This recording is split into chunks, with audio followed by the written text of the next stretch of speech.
அனைவருக்கும் இனிய காலை வணக்கம். இன்று ஒரு சிறப்பான நாளை பற்றி பார்க்க போகிறோம். புதுமை கவிஞர், கற்பனை சிந்தனை வாய்ந்த கவிஞர் என்று அனைவராலும் பாராட்டப்படக்கூடிய பட்டுக்கோட்டை கல்யாண சுந்தரனார் பிறந்த தினம் என்று. அவர் பட்டுக்கோட்டை என்ற ஊரின் பக்கத்தில் சங்கன் படைத்தான் காடு என்ற கிராமத்தில் 1930 வருடம் இந்நாள் ஏப்ரல் 13 பிறந்தவர்.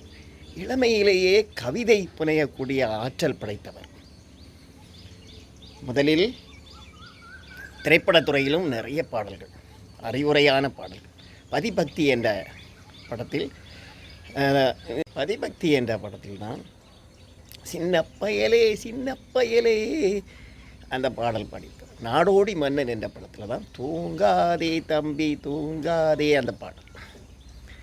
மேலும் திருடாதே பாப்பா திருடாதே, இவ்வாறு சிறந்த பாடல்கள் இன்றும் நாம் ஒலித்து அதை நினைத்து கொள்ளக்கூடிய அளவிற்கு பிரபலமான பாடல்களாக அமைந்துள்ளது. அவ்வளவு திரைத்துறையில் மற்றும் அழிக்க முடியாத காவிய பாடல்கள், அதாவது துடிப்பான பாடல்களை கொடுத்தவர் தான். மேலும் புதையல் படத்தில் உனக்காக எல்லாம் உனக்காக இந்த அப்படியே ஒரு பாடல். பிறகு இந்த மண்டத்தில் ஓடி வரும் இளம் தெண்டலை கேட்கின்றேன், எப்படி அது மாதிரியான காதல் பாடல்கள். இவ்வாறு பாடி சிறப்புடன் வாழ்ந்த பட்டுக்கோட்டையார் பிறந்த தினம் என்று. இந்த அளவிற்கான அவருடைய சிறப்பு. பட்டுக்கோட்டையார் என்று சொன்னாலே உடனே அவர் நினைப்பு தான் அனைவருக்கும் தோன்றும். அந்த அளவுக்கு சிறப்பாக.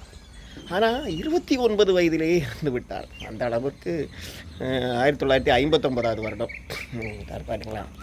அவ்வளவான ஒரு கவிஞர் தான் இன்று பிறந்த தினம். அவருடைய நினைவையும் அவருடைய புகழிலும் நாம் மெய்திறந்து இன்றைய நாளை பாராட்டணும் என்ற நிலையில்தான் என்னுடைய குறுவுரையை கேட்ட அனைவருக்கும் மிகுந்த நன்றி.